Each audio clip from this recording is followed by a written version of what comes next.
So I'm going to talk a little bit about the grip. I get a lot of questions from students and other emails from non-students about the grip and my thoughts on the grip. My basic thought on the grip is that the grip is going to develop its positions from hitting balls, striking, working with impact bag, this sort of thing. The hands are going to tend to work towards the right place to support.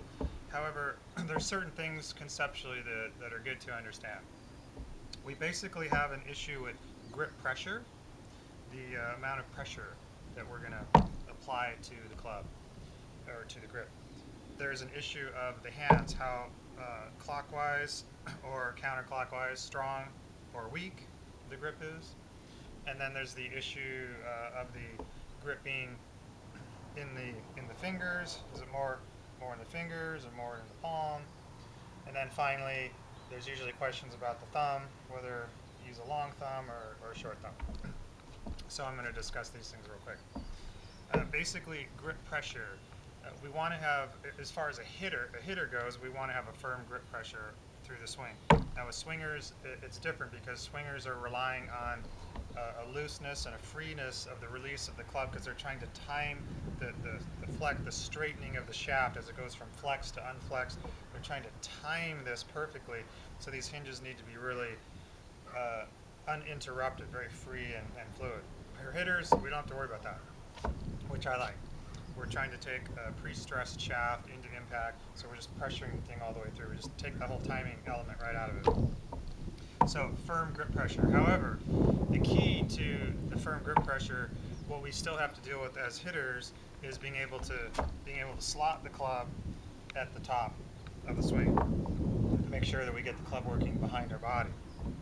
So we have a drill in Module 5 where we work on the hand attitudes and how to develop a firm grip, but also have the right attitudes in the hands so that the wrists have a freeness to them and that they're able to work properly.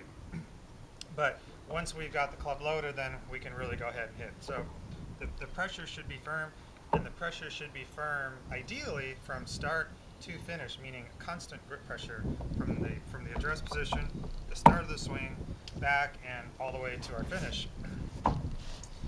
Firm grip pressure and constant grip pressure throughout the swing is ideal.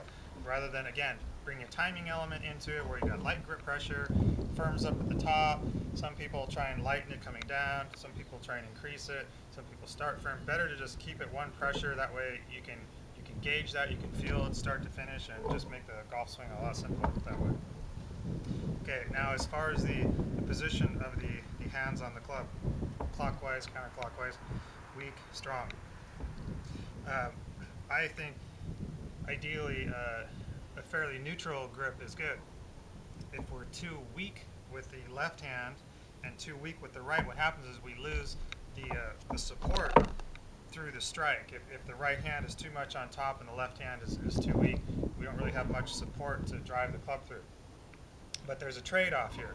So while the weaker grip gives us more range of motion, opens the club face more, which is great.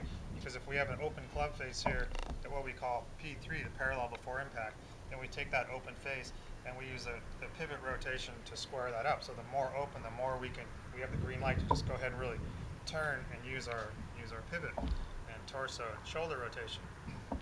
But if the grip is very strong, we've got this good support, then we can't really get the club face nearly as open that way. So we have good support going through, but we lose the range of motion, and we can't really hit as hard with the pivot properly. So again, you have a trade-off. Too weak, a lot of range of motion, not much support. Too strong, you got great support, no range of motion. So as far as the positioning, well, my opinion is I like it more neutral. I don't like to think of the V's so much because it kind of changes with the position of the thumbs. So I like to think of there's this little pocket right here on the top of our wrist. You can put your finger in there. And I like to think of that little pocket being right above the center of the shaft with the left hand. And with the right hand, we've got that little pocket in there too, down along the right side. So a lot of people will try and copy Ben Hogan's pictures of his grip in 5 lessons. Very weak with the right hand, but I think when you look at the videos and I'm playing, it wasn't nearly as on top of the club as was, say, illustrated. So I think neutral is very good for the positions of the hands. Now, as far as the fingers, the thing that we need to understand is that we've got this wrist joint here. So we can see that the farther the club is away from this joint, then the more range of motion. We're going to develop a little more speed that way if we have the club shaft down the fingers than if we have it up in the palms. It makes quite a difference when you're really slinging this thing through here, ripping it through there, and you've got the club shaft too much in the palms, and you lose a lot of speed that way.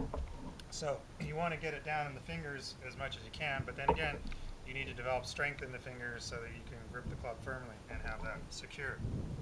So as far as the positioning, a lot of people, have followed this, under the heel pad or the finger, this sort of thing. I'm not a big fan of that personally. I like to grip the club straight across it, a 90-degree angle right across the fingers. For one, it's a much better connection to the club, basically just a fist gripping it in here, than it would be if I do something like this and wrap my fingers around. The other thing too is that I get more wrist cock, more range of motion if I'm gripping it straight across the fingers here.